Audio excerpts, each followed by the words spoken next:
Wala kasing batayan sa Biblia na pagka mahal na araw, hindi ka kakain ng karne. Aral yan ng Antikristo. Yung nagbabawal kumain ng karne for some time in a year, aral ng mga demonyo yan. 4:1 ng unang Timoteo. Ngunit hayag na sinasabi ng Espiritu na sa mga huling panahon, ang iba'y magsisitalikod sa pananampalataya at mga kikinig sa mga espiritong mapanghikayat at sa mga aral ng mga demonyo. Makikinig ang wika sila sa mga espiritong mapanghikayat sa mga aral ng mga demonyo. Pero mapanghikayat, parang katiwa-tiwala, pero aral ng demonyo.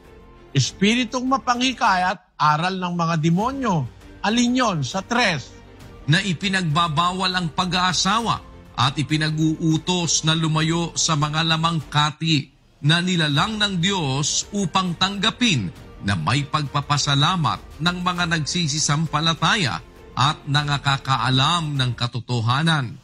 Ang isa sa aral ng Antikristo, mapanghikayat na aral, akala mo totoo, yun ay kay nagbabawal ng pag-aasawa at pinag-uutos lumayo sa mga lamangkati, sa karne.